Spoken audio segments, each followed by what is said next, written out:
அமீர் கான் வந்து இந்த first eighty சிஸ்டம்னு ஒன்று கொண்டு வந்தார். ஹாலிவுட்ல இருக்க மாதிரி அவர் லகான்ல கொண்டு வந்தார். அதாவது என்னன்னா, ஒரு வருஷத்துக்கு முன்னாடி ஸ்கிரிப்டை பவுண்ட் பண்ணி லொகேஷன் இப்போ இந்த மாதம் ஜூலைன்னு வச்சு இந்த ஜூலையில் ஷூட் பண்ணிங்கன்னா போன ஜூலையிலேயே லொகேஷன் பார்த்துருக்கணும்.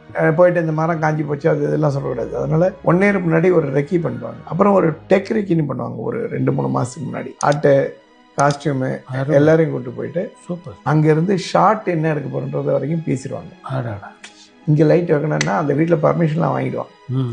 அதுக்கப்புறம் ஷூட் பண்ணணும். Very very detail plan. அது மாதிரி மார்க்கெட்டிங் எல்லாம் எப்படி போகும், எவ்வளோ பணம் வரும், எல்லாத்தையும் பிளான் பண்ணுவாங்க. அது ஒரு மிஷினரி மாதிரி நடக்கும். ஒரு ஹாலிவுட் சிஸ்டம் மாதிரி. சூப்பர். இந்த ஃபர்ஸ்ட் எய்டிக்கு வந்து இந்த படத்தோட எந்த அட்டாச்மெண்ட்டும் கிடையாது. அவனுங்க இன்னைக்கு வந்து 15 ஷாட் எடுக்கணும், 2 சீன் முடிக்கணும். அதை எடுக்கிறதுக்கு என்னெல்லாம் பண்ணணுமோ அதை பண்ணுவோம். அரேஞ்ச் பண்ணி டைரக்டரை புஷ் பண்ணி இந்த இது முடிஞ்சிச்சு, எவ்வளோ நேரம் ஆகும், லைட்டிங் எவ்வளோ நேரம் ஆகும், 15 நிமிஷம் கரெக்டாக 15 நிமிஷம் 10 நிமிஷத்துக்கு முன்னாடி இருந்து கேட்பான். ஆர்டிஸ்ட் கூப்பிடலாமா, ரிஹர்ஸ் பார்க்கலாமா அப்படின்னு கேட்டே இருப்பான். நம்ம ஊரில் அப்படிலாம் ஒரு அசிஸ்டன்ட் டேரக்டர் வந்து கேட்டால் அவனை நம்ம முறைப்போம், ஏய் நான் என்னடா பண்ணிட்டு இருக்கேன் அப்படின்னு. அதெல்லாம் இல்லை. அங்கே வந்து அது மாதிரி செட் ப்ராப்பர்ட்டிலாம் நீங்கள் தள்ளிலாம் வைக்க முடியாது. நீங்கள் திடீர்னு இந்த கலர் மாற்று அதெல்லாம் சொல்லலாம் முடியாது. முதல்லயே சொல்லணும். அதுக்கு தான் அந்த யோசனைக்கு தான் 1 வருஷம் டைம் கொடுத்துருக்காங்க. அருமை.